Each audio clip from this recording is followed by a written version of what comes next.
It's Saturday afternoon here in San Francisco. GTC is done, and it was one brilliant week. So my takeaways, and it's a bit longer than usual. First one, the factory is the robot. This came up again and again throughout the week. It was in Jensen's keynote and in multiple chats and conversations I had with the likes of Rev and Mike and Nafili. And it's not about just a robot in a cell or a bunch of robots on a production line. You treat the entire factory, the entire energy facility. The entire thing is a robot. Now it's made up of multiple robots, all different shapes and sizes, different systems, agents, agentic AI, all orchestrated together. Now you can say it's a bit of hype and it's just terminology, but it does change how you look at physical AI when you think of the factory as the entire robot. Second one, AI tokenomics. And no, it's not crypto. Tokens as a unit of value. Now, this stuck with me during the keynote. It's the idea that budgets, planning, and even business models all start to shift towards using tokens instead of cash. How many tokens do we have? What's the cost per token? Where do we spend them? What's the return per token? And chatting with folks here in the Valley, this is happening already. There are companies that are looking to hire people and they're talking about token-based incentives instead of traditional sign-on bonuses. Department budgets are being allocated in number of tokens, how you can use that the intelligence. That's wild. It changes things, right? Third, no energy, no AI. Now, for those of us in the energy world, we've always known this. But the amount of conversations and companies and sessions, evening events that were here all week, all about energy was very impressive. Energy efficiency, supply, security, sovereignty, you name it. And every type of generation technology you can think of, and some futuristic ones as well, all being enabled by AI. So well done to the NVIDIA energy team. You put in a lot of hard work to pull all this together. Fourth one, open models.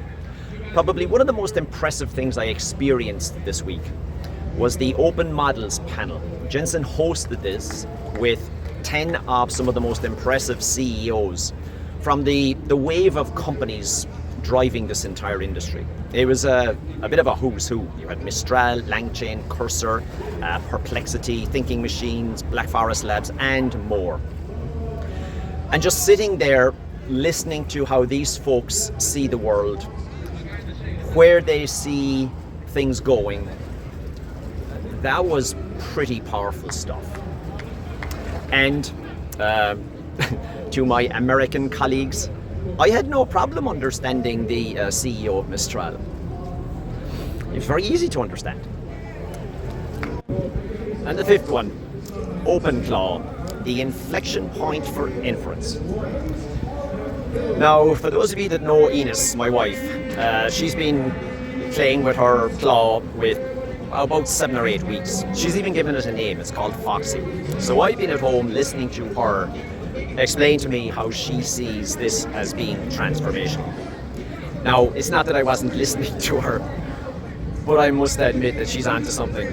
Having seen what's been going on here all week, chatting to very clever people, and seeing the impact OpenClaw has had in such a short space of time, it is eye-opening. And I've been being honest, a bit scary. This is very impressive technology. So, if there's one key takeaway for every single one of us from this week, do not ignore OpenClaw.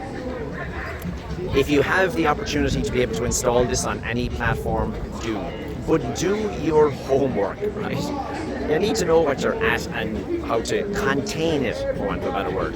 And if you're thinking about installing this on your corporate network, I would advise do not. That could be very career limiting. Now obviously NVIDIA announced their new Nemo Claw with all the security and so that's the kind of angle to go down. But do not ignore OpenClaw. It truly can be transformational. We all need to get our heads around this. So it has been some week, a brilliant week. A shout out to Arena, Haley, and Amy, and all the NVIDIA team. You know, ye put on an outstanding creator program for us here this week. And to my fellow creators, it's been a pleasure. You know, what a gang to hang out with for a week.